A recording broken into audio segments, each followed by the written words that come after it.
Welcome back to Call Me By Your Game, the podcast where I, your host Connor McCabe, bring on a guest to hear from them about a meaningful video game from a particular moment in their life. And on the show, I talk as much to my guest about what made playing that game special as I will get into the context of how and when they experienced this game for this meaningful time. A little bit of housekeeping up top is that anything that my guest or I plug today, you're going to be able to find a link in the show notes with all those just wonderful plugs that we have going on for you today. So whether it's another podcast series, social media, or the TikTok for Call Me By Your Game, wherever you're listening, whether it's on a podcast catcher or if you're watching on YouTube, if you scroll down on the episode description, you're going to find all those goodies there. And I'm very detail-oriented, a bit type A about that stuff. So if there's something you want to know about the podcast or a place you want to find us, it's listed there. So go check us out. That'll do for the housekeeping. And I'll finally introduce our guest for today's episode. Please welcome back from episode 2, where he brought on Metal Gear Solid. And yes, folks, episode 2. It's been almost 5 years since he made his debut. I'll just introduce him and then I'll talk about the other crap he's done. Please welcome to the microphone, Mikey Stephens. Hey, how you doing, Connor? How's it going? I'm just so gosh darn chipper to be here with you, pal. This is the second of these sort of, what do I call them, returns, where I have past guests who've been on the show and brought on a meaningful game. This is the second time where I've had someone come back to share a different experience, something that I think I threatened as soon as episode 1 or 2 that I would start doing. Definitely. We had Heather Woodward on a couple months ago to discuss Myst. That was the first returning guest. Mikey, you're the guest for episode 2. So I had to get you back. So thanks for joining me today. Am I the second returning guest? You're the second returning guest. From episode 2. From episode 2. So there's some good synergy there. Holy moly. We're talking about a sequel? I didn't want to spoil it, but it's sort of a sequel, I guess. I mean, there's a lot of 2s. Yes. There's a lot of 2s I'm noticing. So hey, that's cool. That's something. Some patterns. My my spiritual side, the side of me that like listens to people talk about horoscopes and stuff, is really in tune with this episode. Wow. Mikey, I just wanted to recount a couple things too. Of course, you're Jesus Christ. You were the second guest I ever had on the podcast. You also were, I believe, the second person to ever host an episode of this podcast. Wow. Do you remember that? Yes, I do. You guest hosted during the first series of Call Me By Your Ball Game, the summer baseball spinoffs that I used to do. We're not doing that this year. Sorry, folks. You hosted an episode and interviewed me about Ken Griffey Jr. Presents Major League Baseball. It was the N64 Ken Griffey. Yes. What a good time. You're not doing that again? That was I know. fun. Well, I've done it 3. So no, if you count this summer, this will be the 5th summer that the podcast has been out. I've done it 3 of 5 years. So I did it in 2020. I did it in 22 and 23. And then honestly, I just ran out of baseball games that I felt like talking to people about. But I'll tell you what, considering there's a bit of a connection for you and I and with another sport, I am thinking that I would like to do a sort of like when basketball season comes back this year, a Call Me By Your Ball Game series, but it's the first basketball edition. Don't do it because, my suggestion was, hey, you were just doing the wrong sport. The whole time. That's probably why you're like, something's off about this. Oh, is that what it is? That's what it is. You think wrong so? Sport. Okay. Don't get that bat out of your hands. You don't need that thing. You know Make what? that baseball a little bigger. Yep. Make it orange. Make it bouncy, little. We don't need bases. Soft. Get those out of here. No, all we I'm need. thinking 2 hoops. Yes. And possibly some sneakers. Yes. Yeah, so I'm thinking of doing that. I've got at least, a handful of basketball games that I played throughout my life that I think would be fun. So if I do that, I'm going to call your name. Oh, man. So you came on, you guest hosted that episode about Ken Griffey Jr. You also were on the podcast for episode 175. It was like last September or October where you were on you came back for the top 10 episode where you listed at the time your top 10 favorite games of all time. That was a weird list. That was a weird list for me.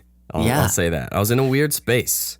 Yes. Now, I was coming off the heels of the Video Games a Comedy Show episode where I had this epiphany that games are only getting better, and it's weird to revisit old stuff for me. And so all my games were like within the last like 5 or 10 years. Yeah, a lot of that. I don't stand by that list, but I still do stand by that sentiment.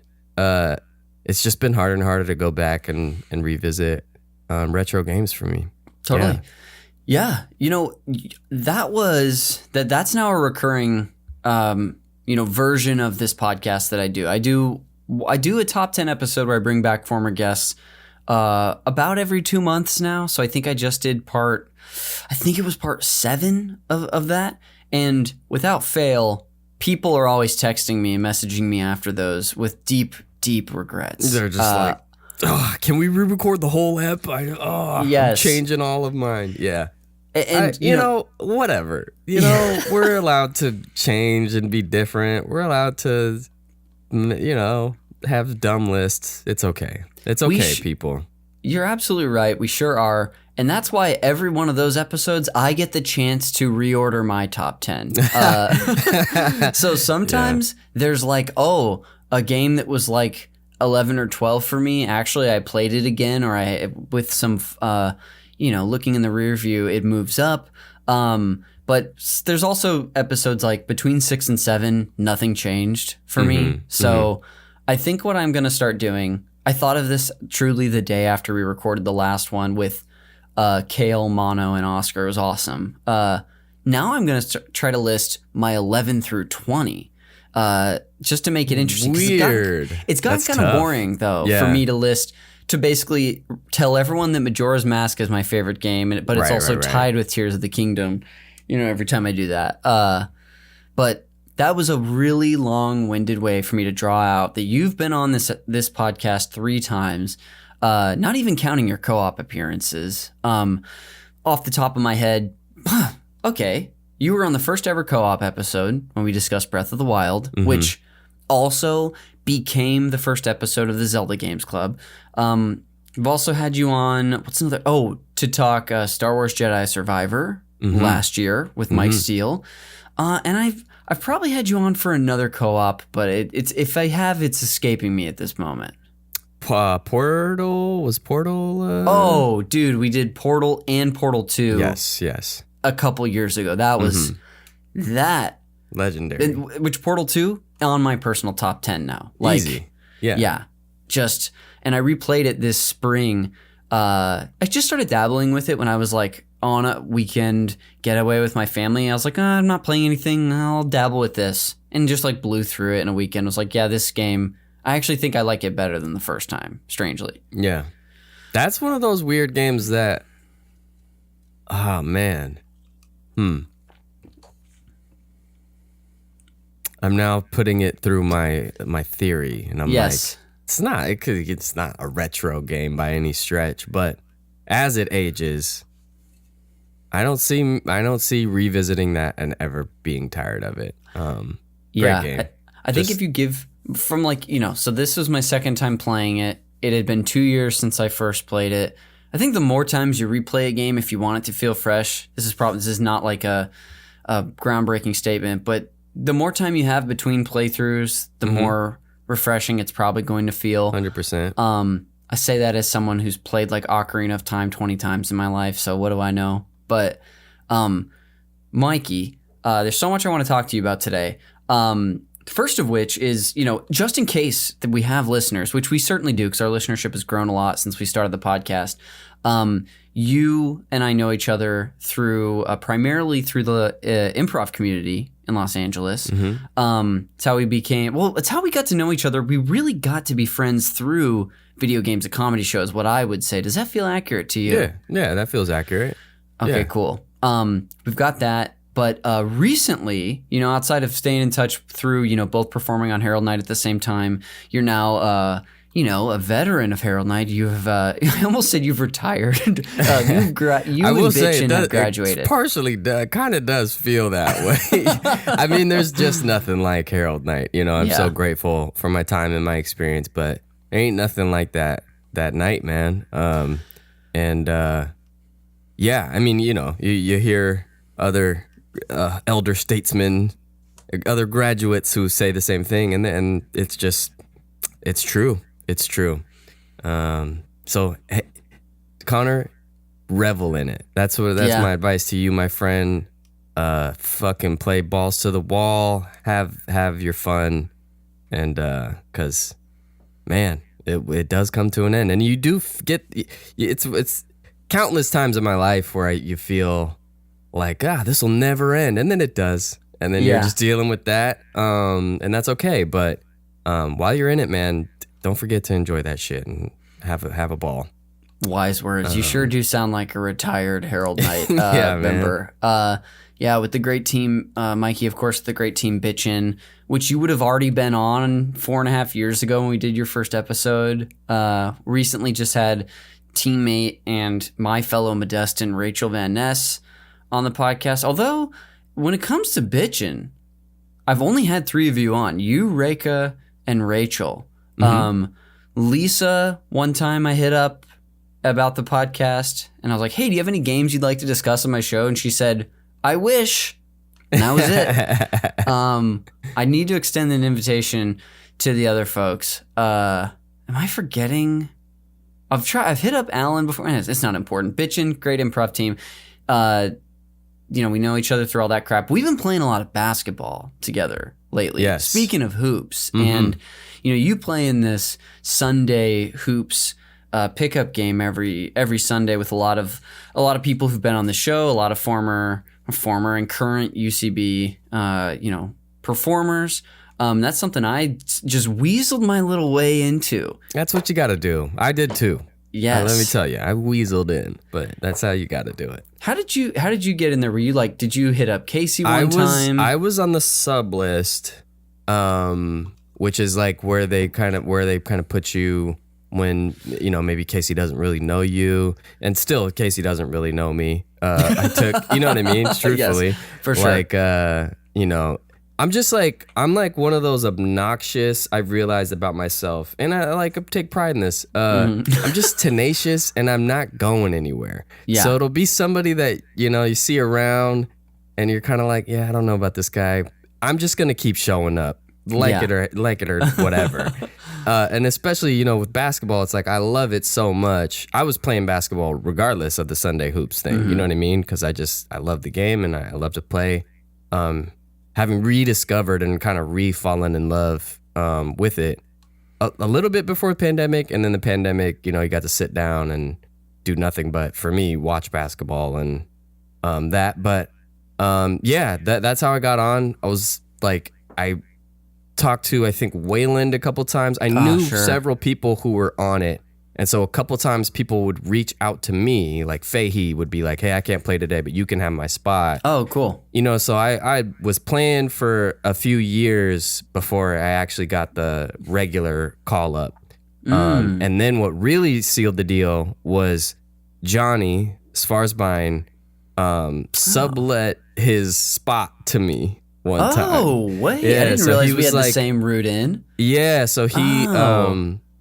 I think it was his first kid? Maybe it was his first kid. And he, wanted to take some time off and wasn't going to be able to play, but didn't want to lose his spot. He was like, you want to take the spot? I was like, absolutely. So that was the first thing. And then he moved me, Casey moved me back to the sub list after, I came literally every single Sunday. And I kind of just I think I sent him a DM or something. I was like, hey man, don't do that or something. Yeah. And he was like, yeah, next month I got you. So here I am, but dude, it took some weaseling.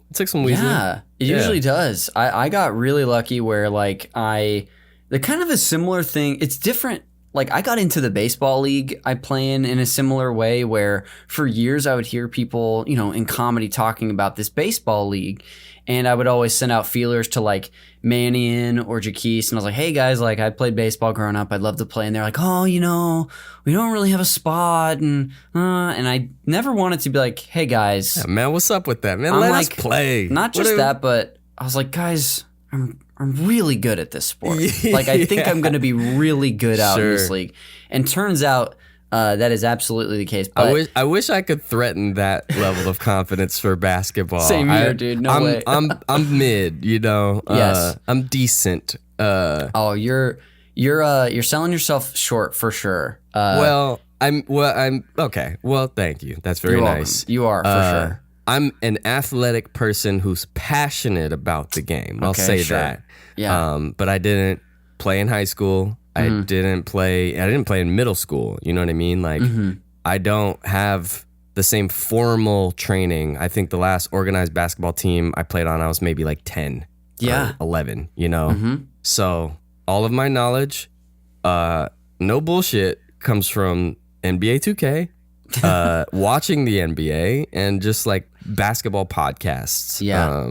I was really hoping you were going to say all of my knowledge comes from, and no joke, the streets. I mean, honestly, I was gonna include the streets. I mean, I'm mostly a lot of the shit I'll pick up just from playing outside at the parks and just being like, hey man, what was that? What'd you do right there? Teach me that. Anyway. Yeah. So like it was kind of funny for me. I would describe myself as even a step down. I'm like a semi-athletic person who really likes to play. And basketball, kind of similarly for me. Now I've just turned this into a, you know, there's so much sports here. This is perfect. We're gonna have to do a couple of fall episodes. Yeah. For me, like I've talked to you about, basketball is a sport that I really loved growing up. I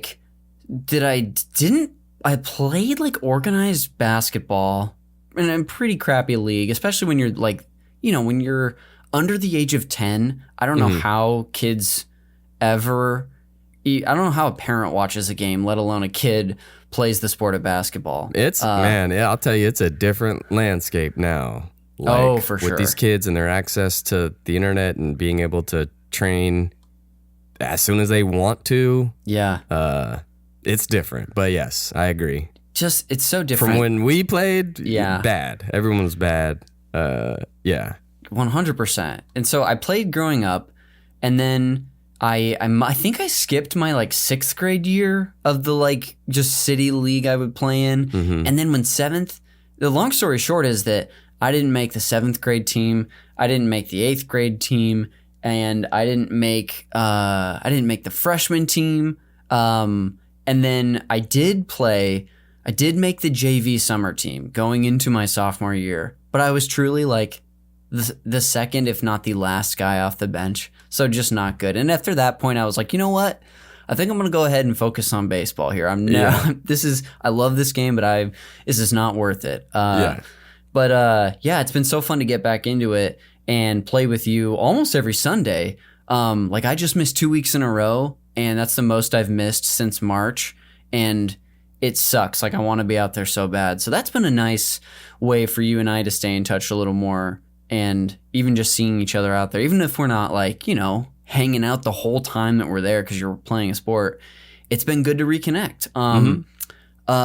You know, outside of all that, is there anything else, you know, if the listener wants to know more about like you and who you're from and your original history with gaming, like how you got into video games, they can listen to your original episode. But is there anything else that you want to say about yourself now or plug before we talk about games a little more? No, there's not a whole lot of new stuff to report. Sick. Yeah. Well, that maybe our second Friday show. Come out to that. Come see Bitchin' if you're in the LA area. The UCB Theater. Yeah. Yeah, I'll find the link, whenever your next show is, which I guess second Friday, that's going to be next Friday, the week that this podcast comes out. I'll put a link to the ticket so people can, if anybody's listening and want to check it out, it's going to be a link in the show notes. And I'll put it on socials as well. Mikey, we're going to talk a little bit about your more recent history in games, but before we do that, will you please introduce the game you've brought on for the main event today and call me by your game? So the game I have brought today is Team Fortress 2, part of the Valve Orange Box release, and changed my life forever in games. Yeah. I don't know how to describe Team Fortress 2. Team Fortress 2 is like a squad-based team versus team shooter. Yeah. Yeah. When I was doing research, and we'll talk more about this game in the second half, but like doing research for this, because I've always been aware, it's a game I've never played, but have been aware of for years. It really seems like kind of a precursor to like the hero shooters that we know today. 100%. Yeah, absolutely. Immediately, whether it was like, the classes or the even just like the distinct animation style. Yep. I'm really excited to hear from you about this game for a few reasons that I'm sure we're going to get into. But before we do, when it comes to recent gaming, the last like 4.5 years, what do you want to highlight? Like for just to get, I guess, the wheels going a little bit, what have you been playing lately? Video game wise. To no surprise to anyone that knows me at all, NBA 2K. Yes. 2K24. I looked at my hours into that game. I recently passed 1,000 hours. Oh, in just 24. Just 24. And I looked at the other one, and they're all above 1,000 as well. So that is insane to think about. Dude, yeah, I just put so much into those damn games. For anybody who listens to Video Games, a Comedy Show, or I would be willing to bet there's some chatter about this on your top 10 episode.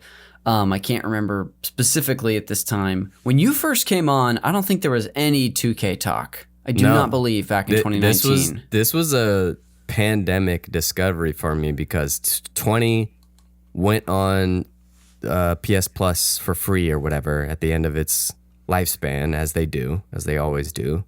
I now know, being on the inside, and 2K is one of those games that's like always one of the games that like all my homies back home play. So my experience with it is like, I didn't have a console all the time through all the different iterations of 2K. So I remember the very first 2K, the AI ones, and like I remember all the OGs and stuff. But it's like one of those games that like you would pick up, you'll play, like whatever team is hot, and then that's kind of the extent of it. And 20 was the first where I was like, oh, this is like super intricate. You can design your player. You can really get granular with the shot release. You can create your own shot with a unique animation. You can have different dribble packet. Like it gets as deep as you want it to be. Yes. And it was exactly what I was looking for during the pandemic, with the exception of maybe Ghost of Tsushima being the other game that like took. I just was like, where Ghost of Tsushima, I mainlined and beat it under 5 days or something, just every day. Gosh. Yeah, I had nothing to do. Yeah. 2K, you just can keep coming back to it, and you're just tweaking little things here and there and rebuilding and making a new build and trying a different position. Is great. I love it. That's the game I play the most. I want to just dig in just a little bit because you've given us a lot, and I want to leave time for other stuff too. Mm-hmm. But you have, I know, there's probably many ways that you're playing the game, whether you're playing online or doing a season, whatever. I know there's been something I love to do in video games, especially sports games, rather, is I love creating myself. And I love putting myself in that darn game, put myself on a team. Mm-hmm. I know there's been several iterations of your sort of avatar in these 2Ks. Are there any of them that like you want to highlight today or that like stick out to you among the rest? No, I don't think it's individual players so much. It's become more abstract than that. It's more builds that I have now. You can have up to 10. and I have 9 of 10. Oh my! And you gotta understand, like each one of those players is like $100 or whatever of worth of time, or you can literally just pony up the money. You'll still have to grind somewhat to get them to the max level, but yeah, it's crazy. Maybe if I were to highlight anything, and this is apropos to what we're talking about, is I run with a regular squad of cats that I just met online, some LA dudes that hilariously like all know each other and all grew up together, and then there's just me. And it's funny sometimes because I have been playing with them now for 4 years now or whatever. And you just met them online? Met them online, and this will bleed right into Team Fortress 2. Yeah. Because I really gravitate to that experience. Yes. I think it's one of the huge draws and one of the reasons I love improv. You know, I had initially moved out here to do stand-up and found that super fucking lonely in a town you're brand new in, and felt like a mercenary. You kind of like live and die by the merits of your own work, and that's cool. And it's important. At some point, you still have to kind of like cross that bridge somewhat. But with improv, the work has to be effective collaboration. You have to be a good teammate. You have to be a good listener. You have to,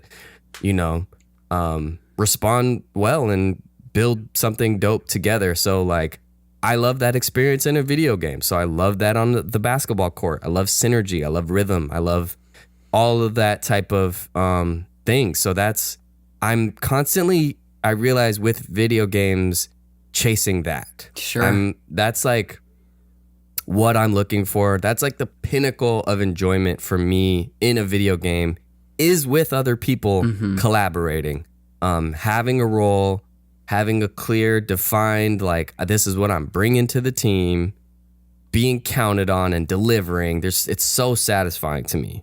Like having a teammate pass me the ball in the corner and just knocking down the three and having them just be like, yes, we knew he would make it and he did. That's really fucking fun to me. Yeah, I found the same thing with Team Fortress 2. I don't even remember how I got lost on this tangent. No, I was asking you about, some of the avatars you created and like what stood out to you, but you ended up talking more about this sort of this group you've fallen into, and that's been like the thing. I think you were kind of framing it like this. That's been the most rewarding part of the game, at least recently. It's kind of what it felt like. Sure. Yeah. So like amongst those 9 different builds I have, I'll fill in whatever spot. So for those who don't know basketball, there's 5 positions. You got your center, that's the number 5. Your 3 and your 4 are your forwards. You got 2 guards. So get on. Hey, what's up, fellas? How y'all doing? What y'all need? What you guys got out? Okay, we got a 5. Okay, you're gonna run point. Okay, you're the shooting guard. Cool. Also, we need a defensive small forward. Got it. So then I have something for that. I have all positions. If I maybe highlight one of them, I made like a DeMar DeRozan type build. Oh, you're just trying to kiss my little butt. Oh man, he's just like a mid-range nightmare, just an assassin in the mid-range, but can still like finish at the rim, can still shoot the open 3. That's probably the one I have the most fun playing, but I usually end up playing the 4, the power forward, the most. That's cool. Who's just like a spot up 3-point shooter dunker with really good defense. This kind of what I end up doing in the group the most. That's really fun. When you're talking about these builds too, let's say you're selecting one of these builds to play with this group. Say you're selecting this power forward. Is it like, Mikey buckets, like the sort of build goes on to your character in a way of like, you always have the same character, but then this is the build, or is each of these builds a different guy? In the past, it would map the same face or whatever onto all of your builds. This iteration, the 24 and 25 is coming out in a month. So we're at the end of this lifespan. you can make them look like whoever. Oh, okay. And you can make them individually. So DeMar looks like DeMar DeRozan. Cool. I have a Ray Allen build who's just like a sniper from 3, who looks like Ray Allen. So was that your question? That answers my question. That's really cool. I can't wait to see DeMar DeRozan on the Kings. I'm so excited about that. I think he's going to fit in really well with that group, and I'm pumped for the new season. We're talking about it's a basketball love fest on this episode. I want to leave a few minutes though. You were getting into some Tsushima, but what I kind of want to ask you to almost finish this off for me, but if you have something you want to sprinkle in, you got the green light. Has there been a new game you've played this year that stood out to you? Or have you not really touched anything new? Man, I like am in a weird place where I'm not really excited about anything. Sure. I feel like, and I haven't been this whole year, and kind of just been, I feel like wandering around, sort of lost.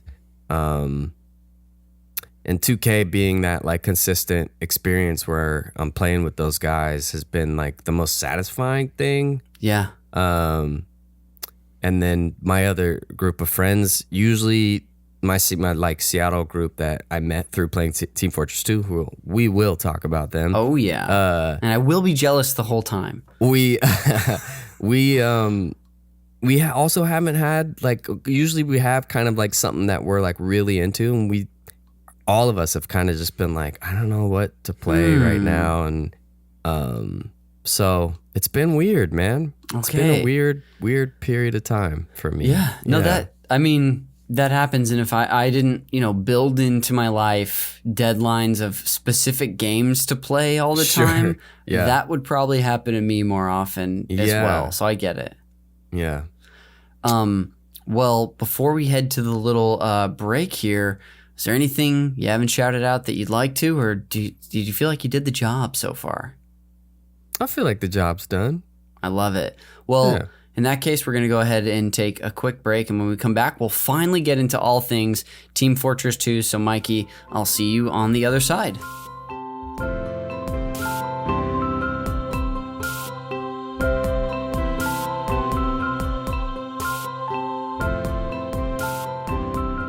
Welcome back to Call Me By Your Game. Connor McCabe here, still with the great Mikey Stephens. Mikey, hello. Hello. Greetings. Finally, we're going to get into the main event today and hear about your time with Team Fortress 2. Before we, actually hear about your experience, we're going to set the table a bit by listing some just history and context for this game. Mikey, like I told you as well, I've got some paragraphs from Wikipedia here that I'm going to share about. But if you want to jump in at any point or add on, or if something I say is wrong, green light for you, pal. Okay. Thank you. You betcha. Without further ado, here I go. Team Fortress 2 is a 2007 multiplayer first-person shooter game developed and published by Valve Corporation. It's the sequel to the 1996 Team Fortress mod for Quake and its 1999 remake Team Fortress Classic. The game was released in October 2007 as a part of the famous Orange Box, originally at the time for Windows and Xbox 360, and was later ported to the PlayStation 3 in December 2007. When we did our Portal and Portal 2 podcasts, I had bought the PS3 Orange Box at a retro store for like $20 on a whim for myself. If people have listened to that episode, I did it. I was like on my way home from a commercial shoot, and I always like to get myself a little treat from like a retro store. And so often anyway, I got that. And I remember seeing Team Fortress 2 on there. I'm sure we're going to hear about how you played it at some point, but I'll continue here.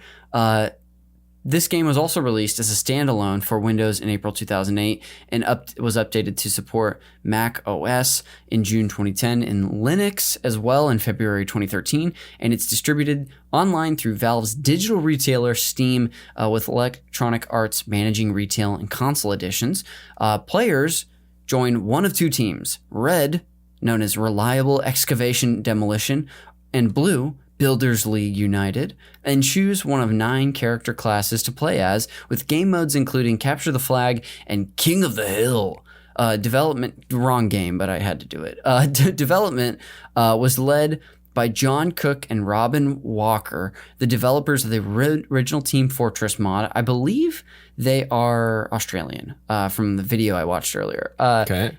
TF2 was announced in 1998 under the name Team Fortress 2 Brotherhood of Arms, and initially the game had more realistic, militaristic visuals and gameplay, but this changed over 9 years of development. Were you aware of this in the game's history? No, but I mean that makes sense, 'cause if they're starting from the OG, because the OG just looked like shitty, I guess Quake graphics or Half-Life-esque graphics, so very more reminiscent, realistic, especially.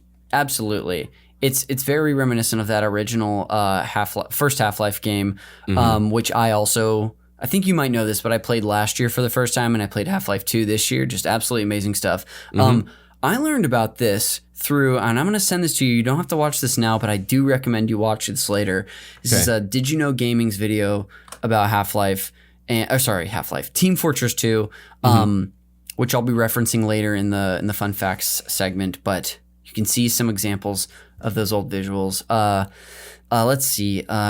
After Valve released no information for 6 years, Team Fortress 2 was regularly featured in Wired News' annual vaporware list, among other entries, as in games that may never come out. This game was finally released on the Source game engine in 2007, and TF2 preserved much of the core class-based gameplay of its predecessors while featuring an overhauled, cartoon-like visual style influenced by the works of J.C. Leyendecker, Dean Cornwell, and Norman Rockwell. They're like mid-19th century American artists. This was alongside an increased focus on the visual and verbal characterization of its playable classes, and what the developers have described as a 1960s spy movie aesthetic. More on that to come as well. TF2 has received critical acclaim for its art direction, gameplay, humor, and use of character in a wholly multiplayer game. And since its release, it's been referred to as one of the greatest games ever created. It continues to receive official Valve server support as of, according to the article, January 2024. So it might still be getting that too. And there's been, additional content that's been released as well. And then since early 2020, the official Valve servers have seen an influx of bot accounts using cheat software, often inhibiting legitimate gameplay, which led to multiple online protests to call for actions against bots and their hosts. That was kind of a bit of a monologue of some history and context for this game. Mikey, as someone who's played it for many years, is there anything you want to include, any bullet points that we should toss in here? Yes, I will say that as an OG player, the game initially was not an F2P game, a free-to-play. Okay, and during that transition was when, I think even a little bit before, we had kind of got bored by it, but we were playing other things by that time. Really, I think, took a hit.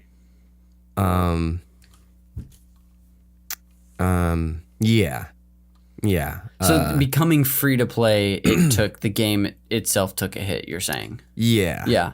I think it did. I think, initially it was sort of just like, the game sort of slowly introduced like cosmetic elements. Yes. But then, the game started introducing like a ton of like new weapons and new things in the game that, in my opinion, sort of impacted the fun of it, because it wasn't like, oh, each team has the same tools. It was sort of like, oh, each team has a wacky assortment of tools. And so the actual gameplay and how the core mechanic of it was changed. And when that happened, we were kind of like, eh. That makes a lot of sense. That could bring up a whole nother discussion about about just multiplayer games and how they can work, especially in like competitive shooters and with upgrades and whatnot. But that's interesting. Was that all you wanted to say about this before we hop in? Yeah, I think so. Just that.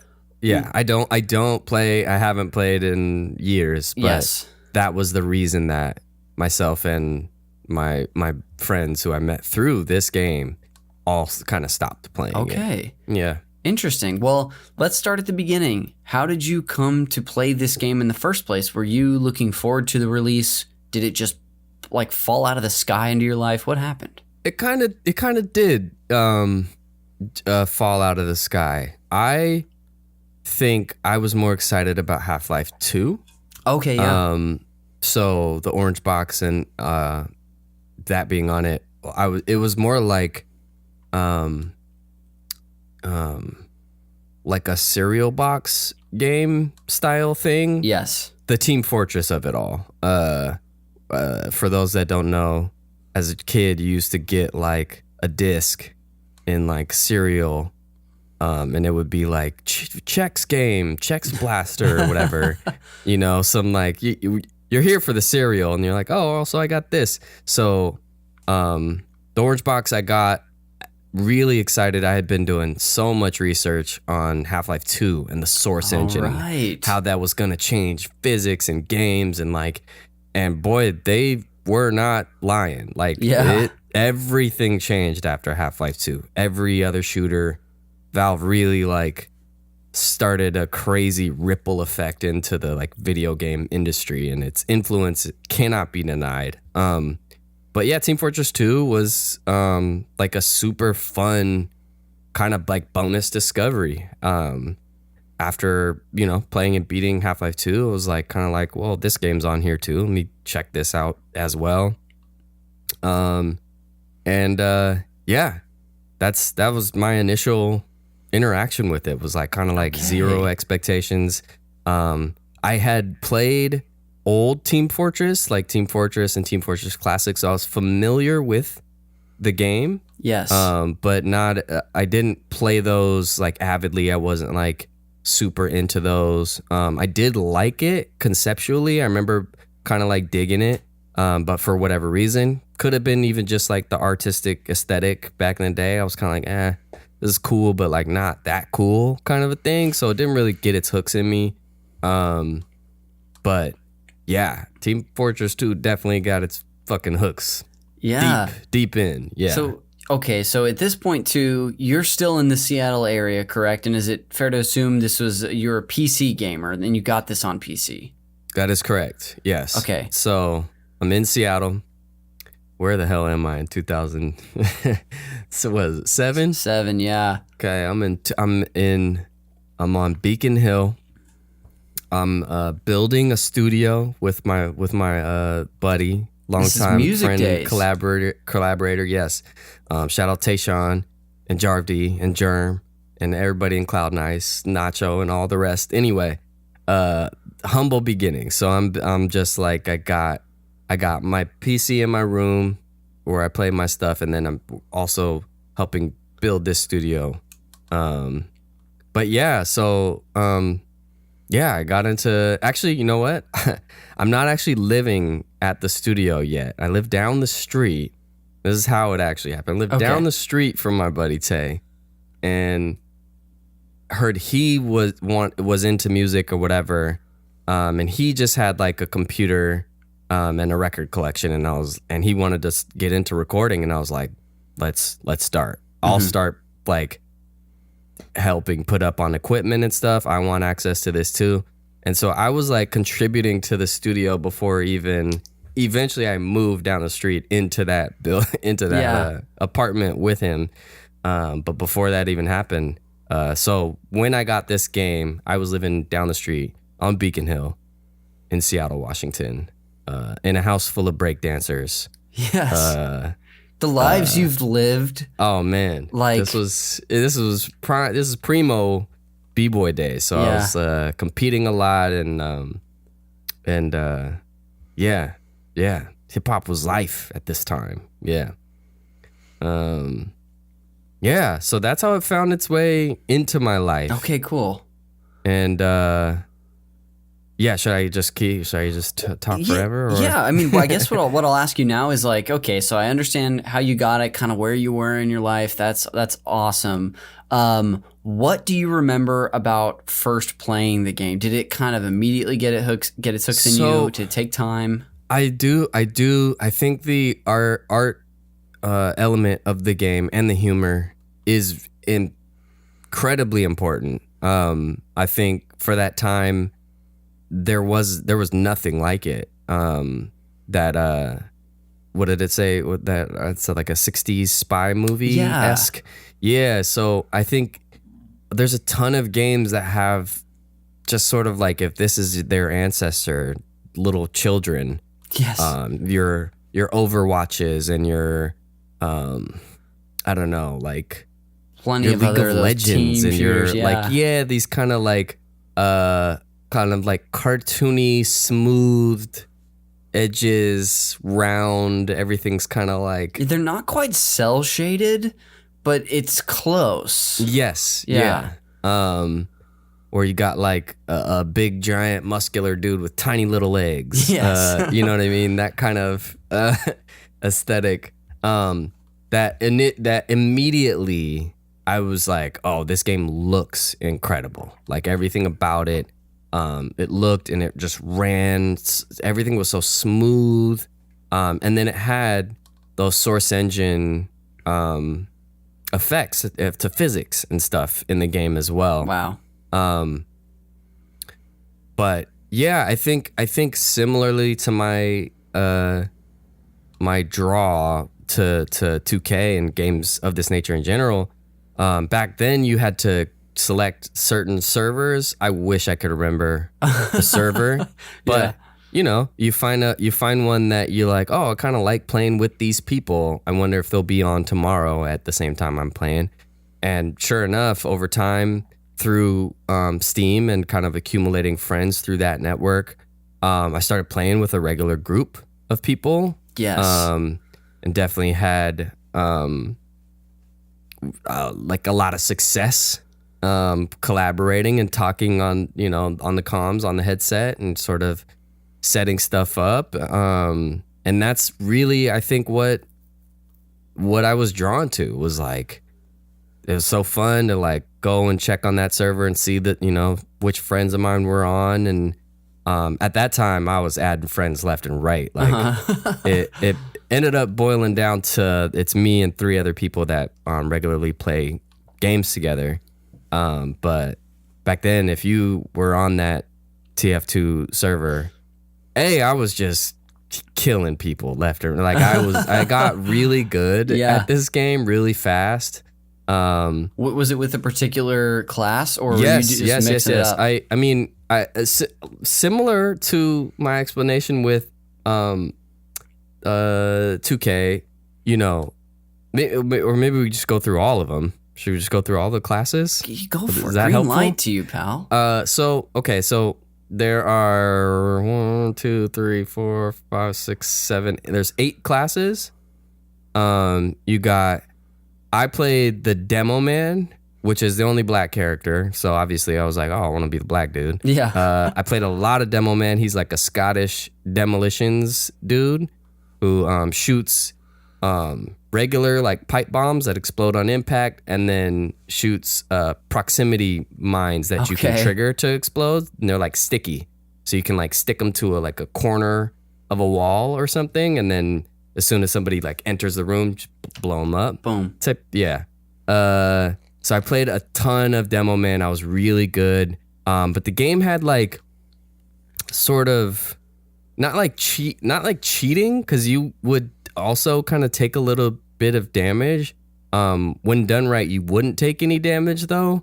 Where you could like set up a sticky bomb on the ground, jump over it, blow it up, and then you would like explode yourself and kind of like shoot up. So if you wanted to like get up high or something, you could like use these kind of like maneuvers. And the game was really fun for that kind of reason too, where like they had all these like kind of wacky mechanics that if you got, they were like hard to do. Yeah. Like it wasn't easy to kind of like master them, and get good at doing them fast, I should say, like in combat while shit's happening. But if you got kind of good at that sort of stuff, you could be really good at this game. That sounds like you are using the Source engine maybe in ways that the game kind of like didn't intend for you to do so. Yeah, maybe. I think maybe at first. And then I think as the game went on, it was like became clear that like the community and the developers are like, no, yes, we're leaning into this. We want you to just go crazy, go nuts. So that I played Demo Man, and then I played the Heavy, probably those two classes the most. And maybe a close third would be the Engineer. And the Heavy is like what I would consider as an outsider to this game. It's like the iconic looking character. It's the one I think of when I think of TF2 is this Mr. Incredible looking guy. Really? Is that interesting? Okay, that's interesting. For whatever reason, yeah. That he's not the icon to me when I think of Team Fortress. Oh. It's the Spy, I think, is who I think of. But that's interesting that you think the Heavy. I think probably a good case for either of those two. But Heavy, his name's the Heavy. He's a big fucking guy. He's holding a minigun, and he's a walking turret, basically. A shit ton of health points, can take a lot of damage, and if you're in front of him, you're gonna die. You know what I mean? He's kind of easy to get around. When the gun is spinning, he's really slow to turn and really like locks in. Like his mechanic is tough, but when shit's in front of him, he's a turret. You're gonna fucking die. And especially if he's got the next class being the Medic. So the Medic is a pretty much purely support class with a gun that shoots out and latches onto a player. So you like, it's sort of this like, I don't know how to describe it. Ghost-like energy shoots out and like connects with the player you want to heal, and then as you take damage, your health will over time. So it's not like an instant thing, but over time. So if you get enough damage too fast, you can beat the speed of the heal, basically. Okay. But if you just take like a couple bullets here and there, and you got a medic on you, you're gonna heal. And then the real power with the medic is healing people builds up this thing, I think it was called a Uber charge, and that'll make somebody invincible for like, I don't know how long, maybe like 30 seconds seems way too long. It's like 5 seconds or something like that. You know what I mean? And that's something that the medic can then throw on an ally? Exactly. Cool. And you both will be, you kind of you look like you become like metal, given whatever team color. So if you're on red, you become kind of red metal. If you're blue, you kind of become blue metal for those 5 seconds. And you can rush into something, or you can like do whatever you need to do. You're invincible. You got 5 seconds. Make it count. Then you got your engineer, and your engineer is gonna like build a stationary turret somewhere, and you can upgrade the turret. So the initial turret that you build is like a little rat turret that really isn't a threat. You can kind of like quickly run up to it and take it out if you need to. You can build it. You can upgrade that turret 2 times, and once it's a level 3, it's like shooting missiles and shit, and like you're gonna like you literally will turn a corner and just die instantly. So if you got like a medic and a heavy, use that 5 seconds to turn that corner, aim right at that turret, take it out, advance your team, kind of thing. Then you got your soldier, giant bazooka. Not the most fun to me, but kind of like a simple, I would say like easiest access if you're just jumping into TF2 and kind of like, I don't know what to do. Be a soldier. Go shoot some bazookas. Then you got your scout, super fast, has a little bat, has a little close range shotgun. Yeah. Really fast. Like dies in a second. I think like normal players have 100 hit points. I think they start with like 75. It's like your whole mission is like, I mean, literally to scout, to like kind of like run up ahead, see where people are. Maybe there's some snipers. You can like run to where the sniper is and try to like take them out. Yeah, that kind of thing. You got your pyro, who is a pyro. You got your masked dude who lights stuff on fire. Then you got your sniper, and then you got your spy. And spy is, I think, the class that, and they had spy back in Classic, Team Fortress Classic, that I think makes Team Fortress the game that it is. I think without the spy, it sort of is just like not like Overwatch and those games aren't fun, but they're not like cheeky and silly. The spy is a class where you can literally disguise yourself as a player from the other team. Oh. Yes, so you can like literally be like you infiltrate into their base, you disguise yourself as, you're like, say, I'm gonna disguise myself as a heavy. Yeah. Right? So you run into the base, all of a sudden a medic sees you, starts healing you. You turn the corner, the medic turns its back. The second the medic turns his back, you stab him in the back. Yeah. If you're able to, you stab him in the back, you can kill him instantly. It will, of course, break your disguise. You'll have to like re-disguise yourself, et cetera, et cetera. That's so cool. But that mechanic to me is like, it was so unique. I still haven't seen that kind of character in a game since. And really lent itself to like, just kind of like the atmosphere being silly and like, don't take this so seriously and like, just get in there and fucking pretend to be somebody else and stab him in the back. Like, that's a good time. How did Overwatch not have like a chameleon character? Like, it feels like it writes itself. Maybe the competitive nature or competitive scenes of those games are so serious that like they don't want room for stuff like that. I don't know. I don't either, and I think that is like a weird.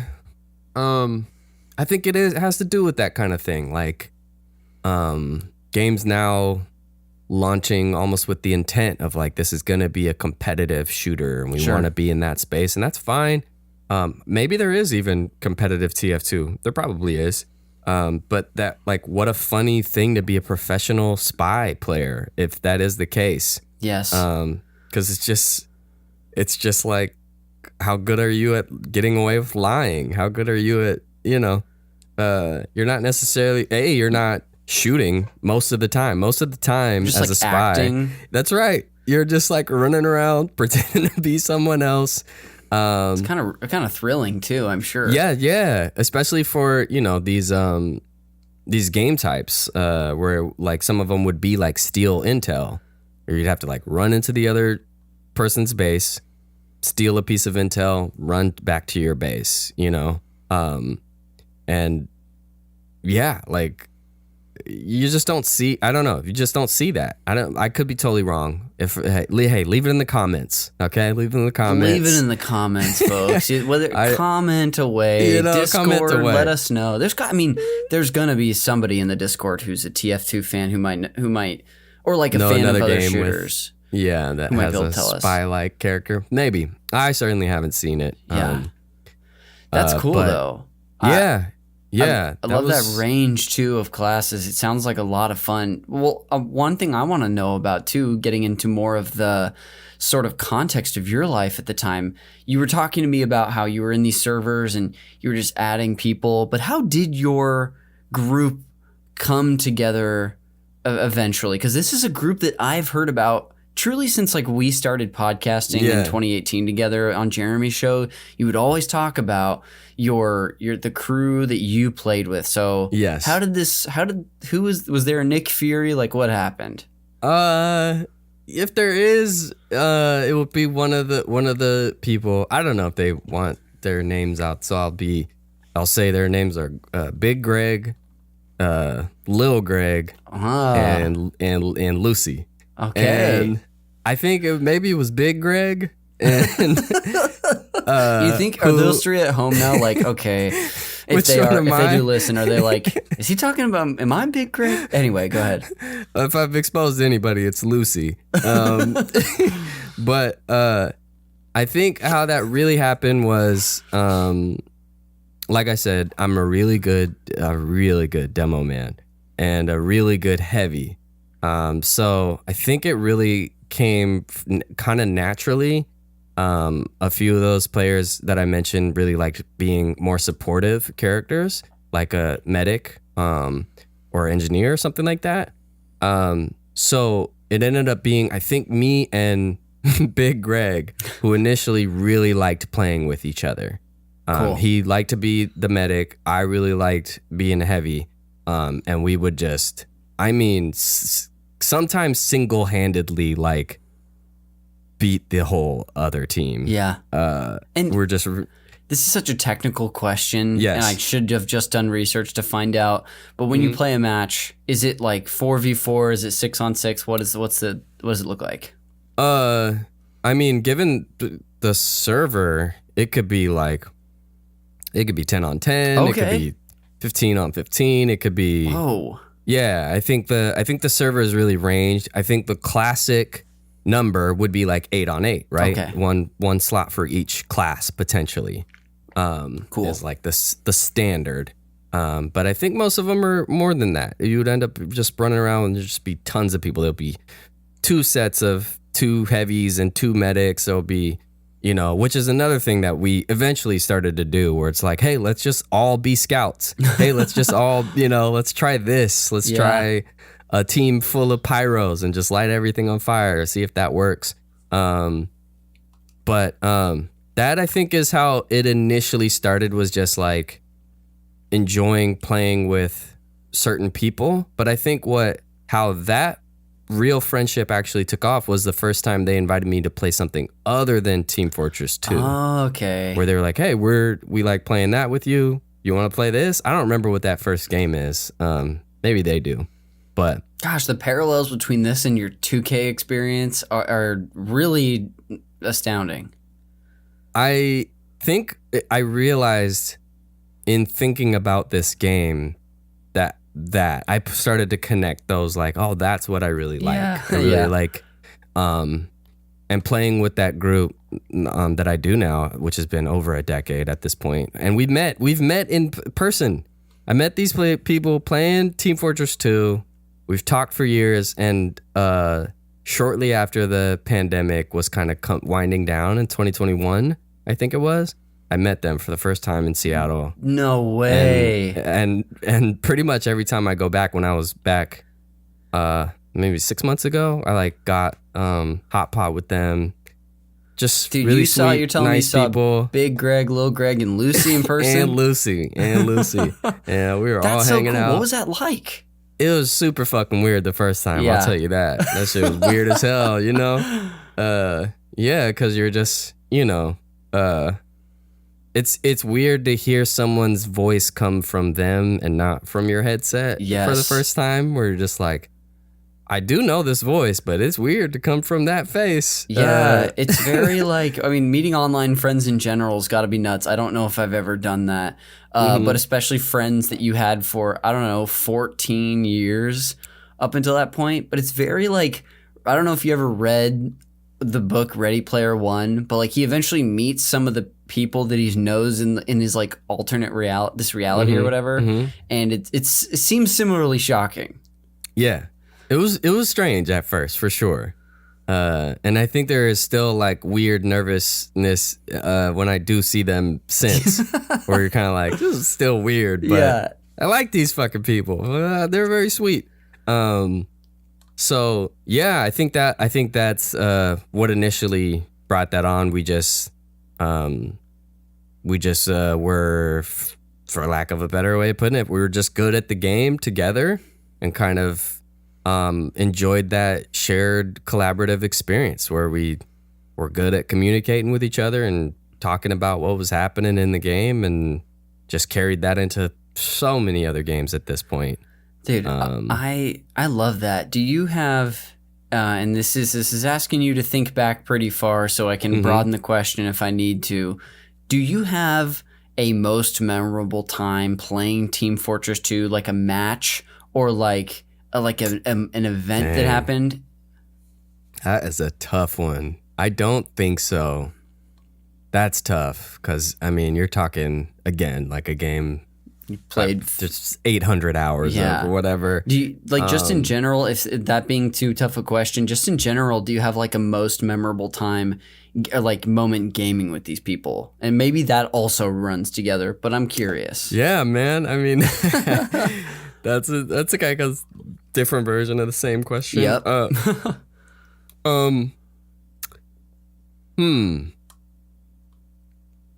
Most memorable moment. I don't know. I think if anything, I think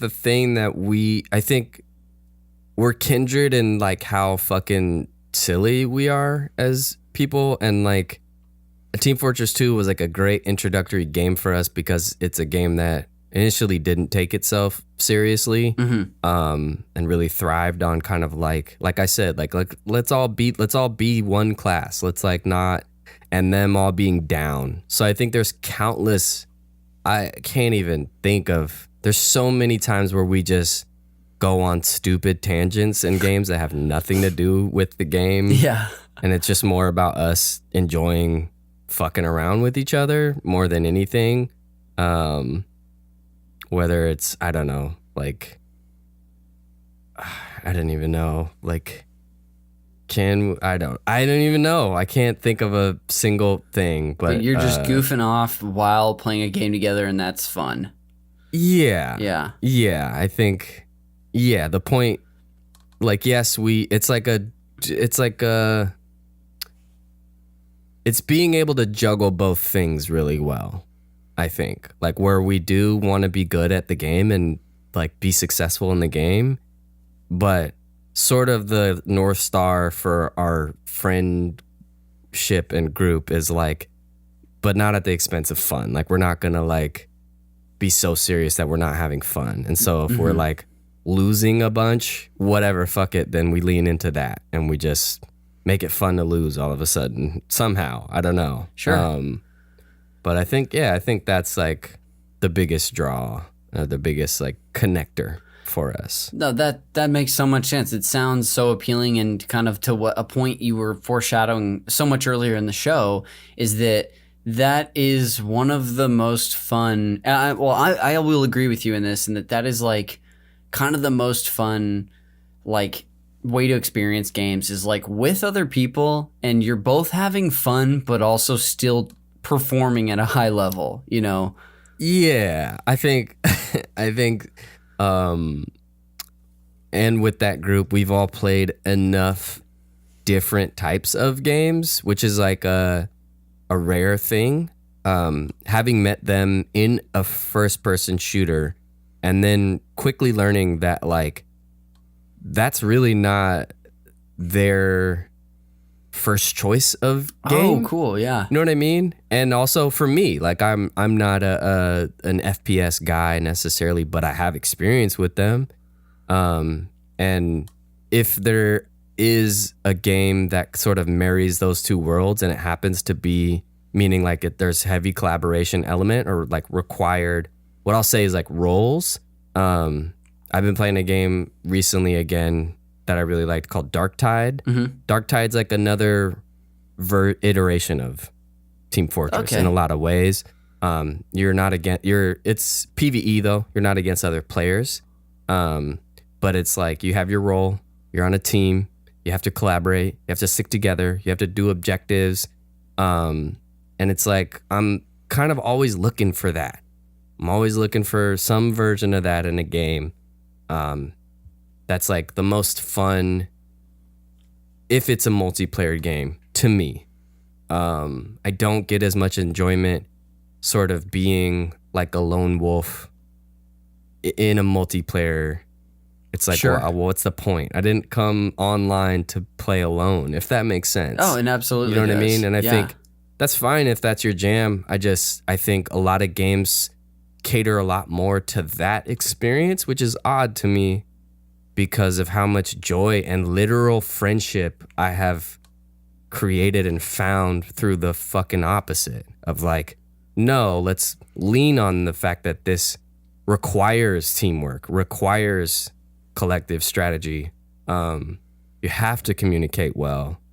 And I think a lot of game creators and stuff are like afraid of that now because that's harder to quantify or count on or have your game hinge on people wanting to connect and collaborate as opposed to like, well, people are going to be playing this by themselves, so let's just make sure it's a great experience. Despite it being an online game, I just don't get it. But people, these companies, I guess, they want to make their money and that's what matters. So yeah, that's what we get. But yeah, no, that's an interesting point. It's too bad there's not more of a middle ground with a lot of games, or at least maybe, yeah, that's exactly what it is. Maybe is that there's too bad there's not a middle ground of like, you can also play it this way and really have a great time, but it's not open for that. It's more, like you said, catered towards the sort of solo online experience. Yeah, I think, yeah. I just think I get it. I get not wanting to risk it all on a concept as lofty as what I'm describing. Yeah. Of people getting along. People getting along, people having to listen and problem solve together. Yeah. But I will say, man, I also think I wish game creators were a little more bold in a sense of just like, there are people like me out there who are dying for an experience like that and just really want that. So it's not that there isn't an audience for it. It's just maybe a little less lucrative, but I think you would end up gaining like a fervent fan base for that type of shit. It just would look different. But yeah, man, I think that's what really drew me to the game and really, how I discovered some friends. Totally. My legit friends now. Yeah. I mean, you've kind of already, like, this has been so fun to hear from you, first of all, and just see how the Team Fortress 2 was kind of like a little fire starter in not just you connecting with this group, but like the game that you jumped off from together. I have some post-show segments prepared for you, but before we go there, I'm gonna ask you to sort of like put a bow on this. Like you kind of almost did it there for me, in just, if you could summarize for me like the place that Team Fortress held for you, or whatever it means to you today. Man, I think, man, what an impact. Team Fortress 2, I think just at the time of my life and like, that it found me, and just like, it's been really fun to see, like I said, sort of its lineage and its like effect on other games that have come after it. Yeah, man, I loved it. I love that game. I think I'm hoping and pleading that like other games remember the Spy. Yeah. And how fun like a really weird, specific, ambitious mechanic can be in a game. And I just hope more games do stuff like that. Like, it's so fun to pretend to be someone else and then stab your pretend friend in the back. That's so fun and crazy and just like, yeah, just weird. So yeah, man, Team Fortress is for the weirdos, and I wish more games were just weird. Yeah. And collaborative and yeah. Nice, dude. Well, thank you. Thank you for not only summarizing that for me, but for bringing on this game to discuss in the first place. This was so much fun to hear from you, Mikey. Before we go, I'll get us into those post-show segments. It's been a while for you, but I'll lead off with the Fact Me by Your Game segment, and that's just where I'm going to share some fun facts with you about this game. I'll be interested to see if you're aware of these. Again, for this episode, I pulled these both from the Did You Know Gaming video all about Team Fortress 2. They're so look that up, listener, if you want to watch it. Mikey, I sent you that link. The first of which I have titled The Immaculate Glitchception. So we'll see what that means. But you were talking a lot about the spy class, and I'm really happy about that because this is one of the two facts is about. The spy class in Team Fortress series originated from a glitch in the original Team Fortress mod. Are you aware about this? Have you heard of this? No. So the glitch was that sometimes the glitch would cause players to spawn on the wrong team. And so because enemy players appeared to have the same colors as the opposing team, even though you should have been on the other one, this is probably after you die or something, players would mistake them for teammates. So this provided the inspiration to actually, for the spy class to be an intentional inclusion in the follow-up being Team Fortress 2. So it even came from just basically a mistake. Wow. That's amazing. Yeah, and it ends up being so impactful and, a key element of the game and, one that at least, you were raving about for a little bit. So it's pretty cool. Yeah. Embrace your mistakes. You never know when life hands you lemons. Some of the best stuff is from mistakes, baby. Yeah. That's how so many cocktails get invented. You just... Oh, whoops, you dropped the lemon instead of the lime. Boom, you got a different drink. Okay, Mr. Mixologist over there. It's true. So that's the first fun fact. The second one I have titled Movie and TV Reference Bonanza. There are, so this is of several just interesting and fun movie references that I wanted to bring up today. So there are a couple of community-created items submitted through the Steam Workshop that have since been incorporated into the game. The knife used by the spy, titled Your Eternal Reward. Have you heard about, do you know this knife? I do know this knife. So I guess that this is a direct reference to a scene in Disney's Aladdin where Jafar, I honestly had to watch the video to remember the scene, I do not remember it, disguises himself as an old man, just in the city. Oh, yeah. And tries to stab Aladdin. So the knife looks very similar to the one in the game. And Jafar says something about Aladdin's Your Eternal Reward, which is the name of the knife. So one fun little kind of Easter egg, if anything. That's great. The second one is that the red hat item, Familiar Fez, that little red hat, who wears that in the game? The spy. The spy as well. This is both spy stuff.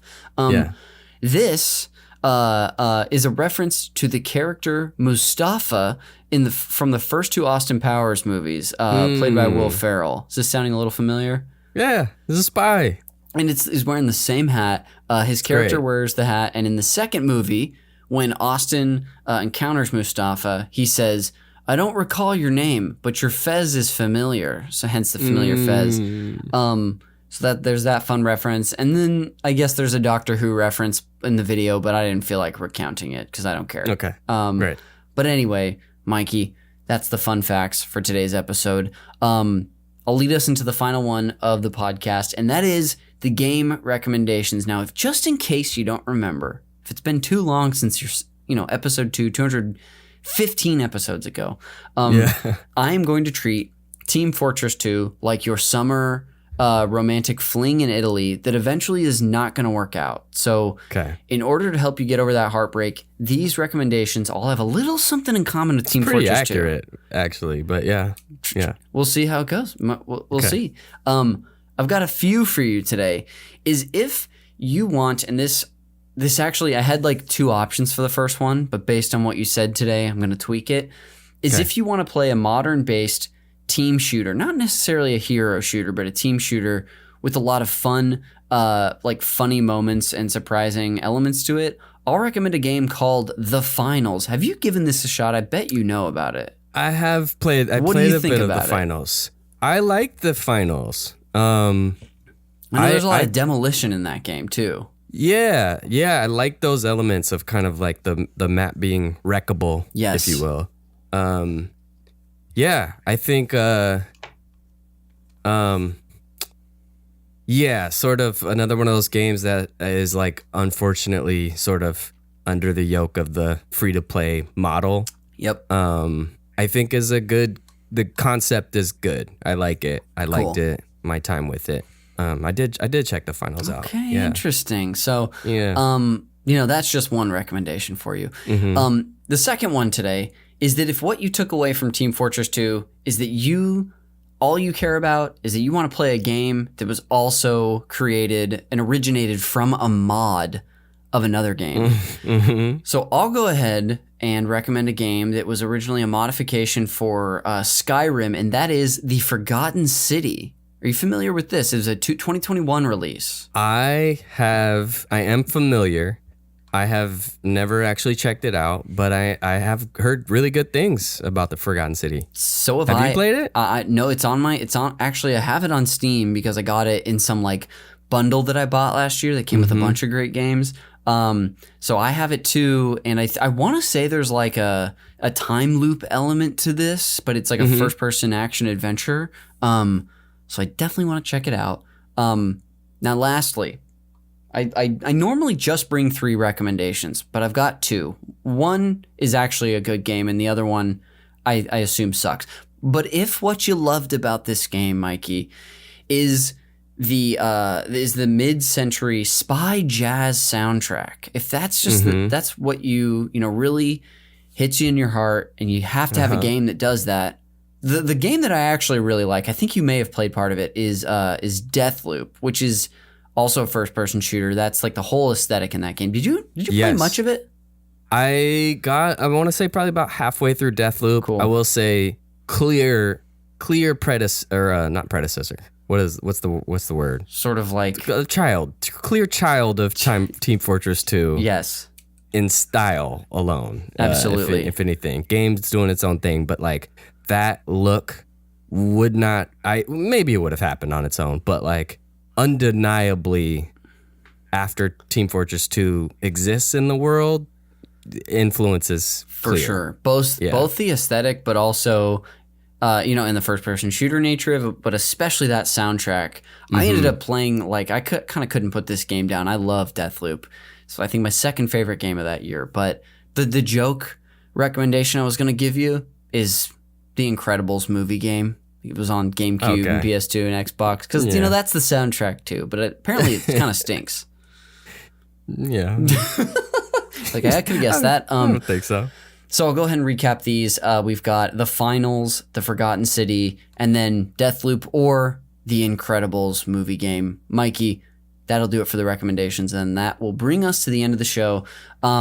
So before we go and plug whatever we want, dude, thanks again for coming back on the pod. All these, technically not years later because you've been on it within the year, but another repeat guest, and this is so much fun. Not just to hear from you about this game that I know that I've known for a while, meant a lot to you, but hear more about this crew that I know has been a big part of your life for a while. So thank you. Thank you. Thanks for having me. Yeah, it was a great time. Always a great time on this thing pod. Who knew? Well, on your way out, I know you plugged your every other Friday show. That's what you said. Second Friday show with Bitchin' every week. Friday of every month. Yeah. Do you want to plug that or anything else while you're here? Just that second Friday of every month. Come see us, Bitchin', and Rita Repulsa. Do some silly stuff on a stage. And shout out Big Greg, Low Greg, and Lucy. Can't forget those 3 heroes. I'll put a link to the next Bitchin' Rita Repulsa show in the show notes, and then without further ado, I'll just close out the show with some plugs of my own. The cover art for Call Me By Your Game is done by Glenn J. You can find him and his other great work on Instagram at Glenn with 2 N's.jay. This show is produced, edited, and the original music at the top of the podcast is done by Jeremy Schmidt.